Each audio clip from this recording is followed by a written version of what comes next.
Hello everybody, Hindi tips and ട്രിക്സിന്റെ പുതിയൊരു എപ്പിസോഡിലേക്ക് എല്ലാവർക്കും സ്വാഗതം.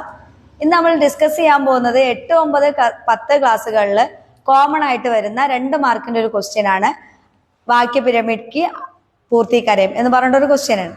അതിന് മുമ്പേ നമ്മുടെ ചാനൽ ഇനിയും ആരെങ്കിലും സബ്സ്ക്രൈബ് ചെയ്യാത്തവരുണ്ടെങ്കിൽ ഒന്ന് സബ്സ്ക്രൈബ് ചെയ്യുക, കൂടെ തന്നെ ബെൽ ബട്ടൺ ഒന്ന് അമർത്താം, ലൈക്ക് ചെയ്യുക, നിങ്ങളുടെ കൂട്ടുകാർക്കൊക്കെ ഒന്ന് ഷെയർ ചെയ്യുക. ഓക്കെ, നമുക്ക് ക്വസ്റ്റ്യൻസിലേക്ക് പോവാം. ഇവിടെ നമുക്ക് പറഞ്ഞിരിക്കുന്ന ക്വസ്റ്റ്യൻ എന്ന് പറയുന്നത് വാക്യ പിരമിഡ് പൂർത്തി കരയും എന്നാണ്. 2 മാർക്കിന്റെയാണ്. മിക്കപ്പോഴും എല്ലാവർക്കും തെറ്റിപ്പോകുന്ന ഒരു ക്വസ്റ്റ്യനും കൂടിയാണ്. അപ്പോൾ അതിന്റെ കോമൺ ആയിട്ട് അതിനെ എങ്ങനെ നമ്മൾ 1 മാർക്ക് എങ്ങനെ സ്കോർ ചെയ്യാം എന്നാണ് ആദ്യം പഠിപ്പിക്കുന്നത്. 1 മാർക്ക് സ്കോർ ചെയ്യുക എന്നുള്ളത് വളരെ എളുപ്പമാണ്, സിമ്പിളാണ്. അത് ഞാൻ പലപ്പോഴും നിങ്ങളോട് പറഞ്ഞു തന്നിട്ടുണ്ട്. എന്നാലും ഒന്ന് ജസ്റ്റ് നമുക്ക് നോക്കാം. ഇവിടെ വാക്യ പിരമിഡ് നമ്മൾ എഴുതിയിട്ട് ആദ്യം തന്നെ നമ്മൾ ചെയ്യേണ്ടത് ക്വസ്റ്റ്യൻ നമ്പർ ഇടുക എന്നുള്ളതാണ്. ഇപ്പോൾ ക്വസ്റ്റ്യൻ നമ്പർ 12 ആണെങ്കിൽ ക്വസ്റ്റ്യൻ നമ്പർ 12 ആഡ് ചെയ്ത ശേഷം ആ ക്വസ്റ്റ്യൻ പേപ്പറിനകത്ത് പിരമിഡ് ഇങ്ങനെ തന്നെ ഉണ്ടാവും. അപ്പോൾ നമ്മൾ എഴുതുന്നതിനനുസരിച്ച് എന്ത് ചെയ്യാം, ആ 4 കള്ളികളും ആദ്യം വരച്ചു വെക്കണം. അപ്പോൾ ഇവിടെ 1ാമത്തെ കോളത്തിലുണ്ടാവും, 2ാമത്തെ കോളത്തിലുണ്ടാവും, പിന്നെ 3ാമത്തെയും 4ാമത്തെയും കോളാണ് നമ്മൾ പൂരിപ്പിക്കേണ്ടത്. അപ്പോൾ നമുക്ക് യൂസ്ഫുൾ ആയിട്ടുള്ള 2 വേർഡ്സ് ഇവിടെ ബ്രാക്കറ്റിനകത്ത് തന്നിട്ടുണ്ടാവും. അത് ആഡ് ചെയ്തിട്ട് വേണം നമ്മൾ എന്ത് ചെയ്യാൻ, ഇത് നമ്മൾ മുന്നോട്ട് കൊണ്ടുപോകാൻ. 9th ക്വസ്റ്റ്യൻ പേപ്പറിൽ വാക്യക്കോ ആകെ ബഡായേം എന്ന് പറഞ്ഞാൽ തരാം. വാക്യക്കോ ആകെ ബഡായേം എന്ന് പറഞ്ഞാൽ വാക്യത്തെ മുന്നോട്ട് കൊണ്ടുപോവുക. അത് തന്നെയാണ് നമ്മൾ വാക്യ പിരമിഡിനകത്തും ചെയ്യുന്നത്. അപ്പൊ ഇങ്ങനെ വരുമ്പോഴും നമ്മൾക്ക് ഇവിടെ എന്താ ഉണ്ടാവുക, ഇവിടെ എ ഫൂൽ ഹേ ഇങ്ങനെ ഇതൊരു എക്സാമ്പിൾ ആണ്, ടെക്സ്റ്റ് ബുക്കിനകത്തുള്ള സെന്റൻസ് അല്ല. എ ഫൂൽ ഹേ എന്ന് തന്നാൽ നമുക്ക് അതിനകത്ത് തൊട്ടടുത്തായി നമുക്ക് എന്ത് ചെയ്യാം, എ ലാൽ ഫൂൽ ഹേ എന്ന് എഴുതാം അല്ലെ. ഇതൊരു റെഡ് കളർ പൂവാണ് എന്ന് എഴുതിയ ശേഷം അതിനുശേഷം എ ലാൽ ഫൂൽ അതിന്റെ എന്തെങ്കിലും ഒരു ക്വാളിറ്റി എഴുതാം. എ ലാൽ ഫൂൽ സുന്ദർ ഹേ എന്ന് എഴുതാം. ഓക്കെ, എ ലാൽ ഫൂൽ സുന്ദർ ഹേ.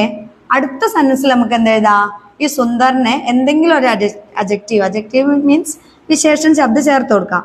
അപ്പൊ എങ്ങനെയായിരിക്കും ആ സെന്റൻസ് വരിക, എ ലാൽ ഫൂൽ യെസ് ബഹുത് സുന്ദർ ഹേ. എന്താ വരിക, ബഹുത് സുന്ദർ ഹേ.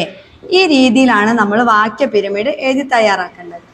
ഓക്കെ, അപ്പൊ ഇവിടെ നമ്മൾ നാളെ 8ാം ക്ലാസ്സിന്റെ ക്വസ്റ്റ്യൻ പേപ്പറിലേക്ക് വരുമ്പോൾ നമുക്കിവിടെ എന്ത് എഴുതാം, ഇവിടെ നമ്മൾ ഗ്യാൻമാർഗ് എന്നുള്ള ചാപ്റ്റർ ആണെന്ന് വിചാരിക്കാം. അപ്പൊ ഇവിടെ ഗുരു ആത്തെ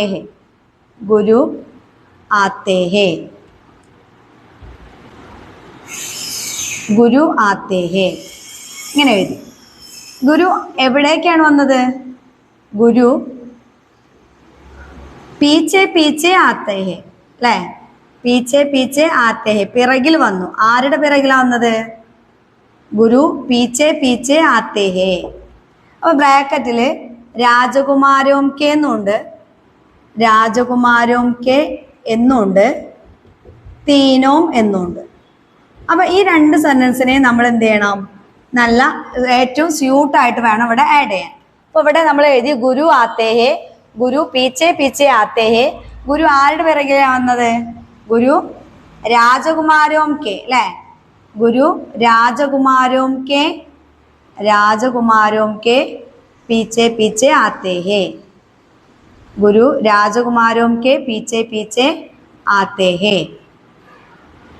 എന്ന് എഴുതിയിട്ട് പിന്നെ നമുക്കുള്ളത് ഇനി ഈ തീനോം എന്നാണ്. അപ്പൊ അതും കൂടെ ഒന്നുകൂടെ ആഡ് ചെയ്താൽ ഈ സെന്റൻസ് പൂർത്തിയായി. ഗുരു തീനോം രാജകുമാരോം